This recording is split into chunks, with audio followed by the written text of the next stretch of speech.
ಎಲ್ಲರಿಗೂ ನಮಸ್ಕಾರ. ಶ್ರಾವಣ ಮಾಸ ಅಂದರೆ ಸಾಲು ಸಾಲುಗಳ ಹಬ್ಬಗಳ ಸಂಭ್ರಮ. ಅಂತಹ ಸಂಭ್ರಮದಲ್ಲಿ ಈ ನಾಗರ ಪಂಚಮಿಯು ಅತ್ಯಂತ ವಿಶೇಷವಾದ ಹಬ್ಬಗಳಲ್ಲಿ ಒಂದಾಗಿದೆ. ನಾಗರ ಪಂಚಮಿ ಹಬ್ಬವು ಕೇವಲ ಒಂದು ನಾಗದೇವರ ಆರಾಧನೆಯನ್ನ ಮಾಡುವುದು ಒಂದೇ ಅಲ್ಲ, ಇದರ ಹಿಂದೆ ತುಂಬನೇ ಒಂದು ನಮ್ಮ ಭಾರತೀಯ ಸಂಸ್ಕೃತಿಯಲ್ಲಿ ತುಂಬನೇ ಇದಕ್ಕೆ ಒಂದು ಅತ್ಯಂತ ವಿಶಿಷ್ಟಪೂರ್ಣವಾದ ಒಂದು ಸಂಪ್ರದಾಯವಿದೆ.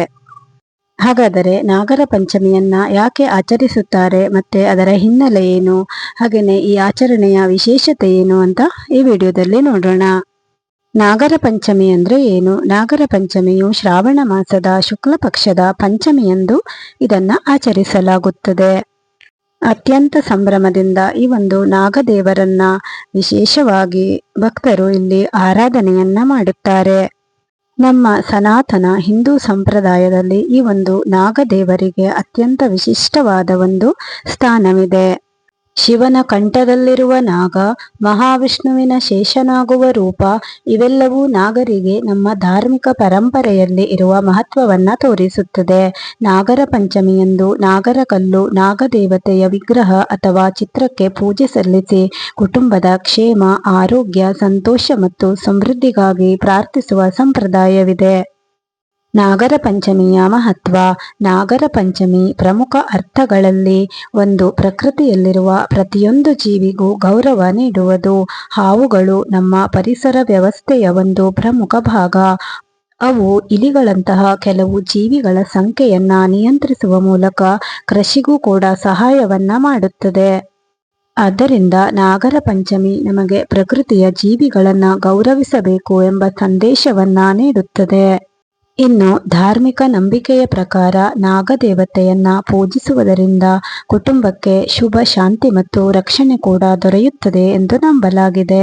ಕೆಲವು ಕುಟುಂಬಗಳಲ್ಲಿ ಈ ದಿನವನ್ನ ನಾಗದೋಷ ನಿವಾರಣೆಗಾಗಿ ವಿಶೇಷವಾದ ದಿನವೆಂದು ಪರಿಗಣಿಸಿ ನಾಗದೇವತೆಯ ಪೂಜೆ ಮತ್ತು ಪ್ರಾರ್ಥನೆಯನ್ನ ಮಾಡುತ್ತಾರೆ.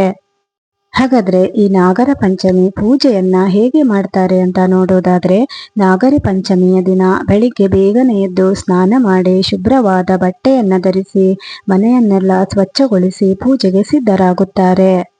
ನಂತರ ನಾಗದೇವರ ವಿಗ್ರಹ ಅಥವಾ ನಾಗರ ಕಲ್ಲನ್ನ ಸ್ವಚ್ಛಗೊಳಿಸಿ ಅಲಂಕರಿಸಲಾಗುತ್ತದೆ.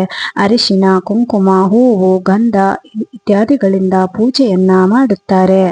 ಕೆಲವೊಂದು ಕಡೆಗಳಲ್ಲಿ ನಾಗದೇವರಿಗೆ ಹಾಲನ್ನ ಅರ್ಪಿಸುವ ಒಂದು ಸಂಪ್ರದಾಯವೂ ಕೂಡ ಇದೆ. ಈ ಒಂದು ನಾಗರ ಪಂಚಮಿಯ ದಿನ ನಾವು ನಾಗದೇವರ ಹತ್ತಿರ ಯಾವ ರೀತಿ ನಾವು ದೇವರನ್ನ ಆರಾಧನೆ ಮಾಡಬೇಕು, ಪ್ರಾರ್ಥಿಸಬೇಕು ಅಂತ ನೋಡೋದಾದ್ರೆ, ನಾಗರ ಪಂಚಮಿಯಂದು ದೊಡ್ಡ ದೊಡ್ಡ ಬೇಡಿಕೆಗಳನ್ನ ಇಡುವುದಕ್ಕಿಂತ ಮನಸ್ಸಿನಲ್ಲಿ ಭಕ್ತಿ ಮತ್ತು ಶ್ರದ್ಧೆಯಿಂದ ಪ್ರಾರ್ಥಿಸುವುದು ಮುಖ್ಯ. ನಾಗದೇವರ ಅನುಗ್ರಹದಿಂದ ನಮ್ಮ ಕುಟುಂಬದಲ್ಲಿ ಆರೋಗ್ಯ, ಸಂತೋಷ, ಶಾಂತಿ ಮತ್ತು ಸಮೃದ್ಧಿ ನೆಲೆಸಲಿ, ಎಲ್ಲ ಜೀವಿಗಳಿಗೂ ಒಳಿತಾಗಲಿ, ಪ್ರಕೃತಿ ಮತ್ತು ಪರಿಸರವನ್ನ ಕಾಪಾಡುವ ಶಕ್ತಿ ನಮಗೆ ದೊರೆಯಲಿ ಎಂದು ಈ ರೀತಿಯಾಗಿ ನಾವು ಪ್ರಾರ್ಥನೆಯನ್ನ ಸಲ್ಲಿಸಬಹುದು. ಹಾಗೆಯೇ ನಾವು ಹತ್ತಿರದ ನಾಗದೇವರ ಒಂದು ದೇವಸ್ಥಾನಗಳಿಗೆ ಹೋಗಿ ಅಲ್ಲಿಯೂ ಕೂಡ ನಾವು ಹೋಗಿ ಪೂಜೆಯನ್ನ ಸಲ್ಲಿಸಬಹುದು. ಇಲ್ಲಿ ನಾಗರ ಪಂಚಮಿಗೆ ಮತ್ತು ಕೃಷಿಗೆ ಯಾವ ರೀತಿ ಸಂಬಂಧ ಇದೆ ಅಂತ ನೋಡೋಣ. ಈ ಒಂದು ನಾಗರ ಪಂಚಮಿಗೆ ಕೃಷಿಯೊಂದಿಗೆ ತುಂಬಾನೇ ಒಂದು ಸಂಬಂಧವಿದೆ. ಹಾವುಗಳು ಹೊಲಗಳಲ್ಲಿ ಕಂಡುಬರುವ ಇಲಿಗಳಂತಹ ಕೆಲವೊಂದು ಜೀವಿಯನ್ನ ನಿಯಂತ್ರಿಸುವುದರಿಂದ ಕೃಷಿಗೆ ಪರೋಕ್ಷವಾಗಿ ಸಹಾಯ ಮಾಡುತ್ತದೆ. ಹೀಗಾಗಿ ನಾಗರ ಪಂಚಮಿ ಕೇವಲ ಧಾರ್ಮಿಕ ಆಚರಣೆಯಲ್ಲದೆ ಪ್ರಕೃತಿ ಮತ್ತು ಕೃಷಿಯೊಂದಿಗೂ ಕೂಡ ಮನುಷ್ಯನ ಸಂಬಂಧವನ್ನ ನೆನಪಿಸುವ ಒಂದು ಹಬ್ಬಗಳಲ್ಲಿ ಒಂದಾಗಿದೆ ಅಂತಾನೆ ಹೇಳ್ಬಹುದು. ಇಲ್ಲಿ ನಾಗರ ಪಂಚಮಿಯು ನಮಗೆ 3 ಪ್ರಮುಖ ವಿಷಯವನ್ನ ನೆನಪಿಸುತ್ತದೆ. ಭಕ್ತಿ, ಪ್ರಕೃತಿ ಮತ್ತು ಜೀವಿಗಳ ಮೇಲಿನ ಗೌರವ. ನಾಗದೇವತೆಯನ್ನ ಪೂಜಿಸುವುದರ ಜೊತೆಗೆ ಯಾವುದೇ ಹಾವನ್ನು ಕಂಡಾಗ ಅದಕ್ಕೆ ಹಾನಿ ಮಾಡದೆ ಸುರಕ್ಷಿತವಾಗಿ ದೂರವಿದ್ದು ಅಗತ್ಯವಿದ್ದರೆ ಪರಿಣಿತರ ಸಹಾಯ ಪಡೆಯುವುದು ಕೂಡ ನಮ್ಮ ಜವಾಬ್ದಾರಿಯಾಗಿರುತ್ತದೆ.